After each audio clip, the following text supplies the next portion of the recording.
جماعت احمدیہ سوئٹزرلینڈ کا 29واں جلسہ سالانہ امسال بھی خدا کے فضل اور حضور پرنور کی دعاؤں کے طفیل نہایت کامیاب رہا۔ یہ جلسہ 23 تا 25 ستمبر قصبہ ویگلٹنگن میں جماعت کی اپنی جگہ میں منعقد ہوا۔ یہاں جماعت کو 3 منزلہ مشن ہاؤس اور ایک ہال کے علاوہ 6000 مربع میٹر سے زائد جگہ بھی میسر ہے۔ اس کھلی جگہ پر 11 چھوٹی بڑی مارکیز لگا کر جلسہ کے پروگرامز کا انعقاد کیا گیا۔ نماز جمعہ محترم طارق ولید تارنورسر امیر جماعت احمدیہ سوئٹزرلینڈ نے پڑھائی، جس کے بعد حضور انور کا خطبہ جمعہ دیکھا اور سنا گیا جو جرمنی سے براہ راست نشر کیا گیا تھا۔ 4:15 بجے نعرہ تکبیر اور ترانوں کے جلاؤ میں پرچم کشائی کی تقریب عمل میں آئی۔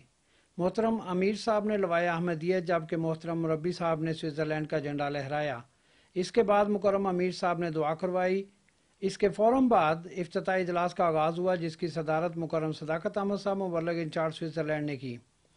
تلاوت اور نظم کے بعد محترم صداقت احمد صاحب نے سیدنا حضرت مسیح موعود علیہ السلام کی طرف سے بیان کردہ جلسہ سالانہ کے اغراض و مقاصد کی روشنی میں افراد جماعت کو ایمان اور عرفان میں ترقی کرنے اور باہمی پیار و محبت اور اخوت کو فروغ دینے کی طرف توجہ دلائی اور آخر میں دعا کروائی۔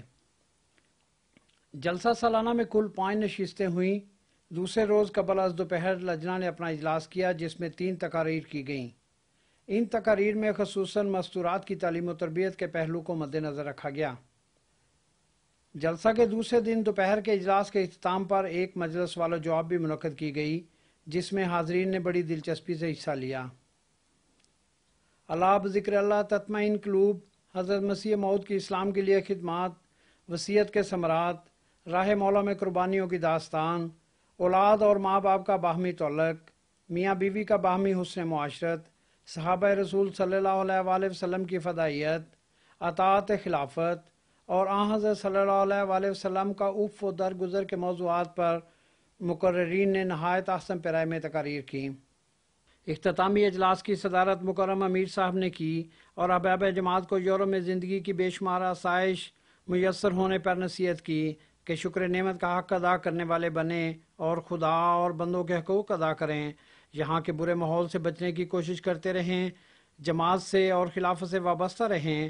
آپ نے خصوصاً احباب کو اس طرح توجہ دلائی کہ وہ خود اپنی اصلاح کی فکر کریں اور اسی طرح بچوں کی تربیت سے کبھی غافل نہ ہوں۔ 18 سال کی عمر میں احمدیت کی نعمت ملنے پر اظہار تشکر کے ساتھ ہر ایک کو دعا کی طرف توجہ دلائی۔ آخر میں آپ نے دعا کروائی اور اس دعا کے ساتھ جلسہ سالانہ تقریباً 5:30 بجے اپنے اختتام کو پہنچا۔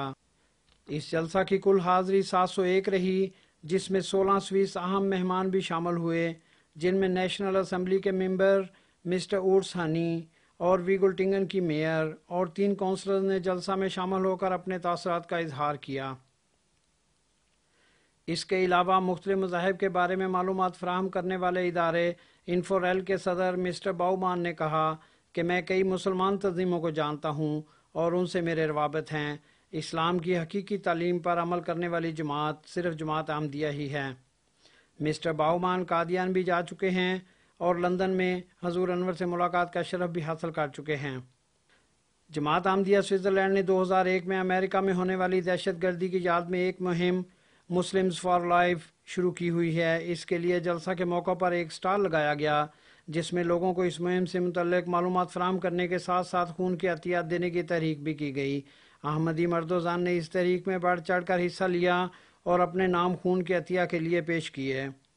جلسہ سالانہ سوئٹزرلینڈ کو پرنٹ میڈیا نے بڑے اچھے الفاظ میں کور کیا اور صوبہ تھورگاؤ کی اخبار تھورگاؤ سارٹنگ نے مورخہ 24 ستمبر اور 26 ستمبر کو جلسہ اور جماعت احمدیہ کے بارے میں 2 دفعہ آدھے صفحہ پر فوٹوز کے ساتھ خبریں شائع کیں۔ اسی طرح جرمنی کے بعض اخبارات نے بھی تھورگاؤ سارٹنگ کے حوالے سے ہمارے جلسہ کی خبر شائع کی۔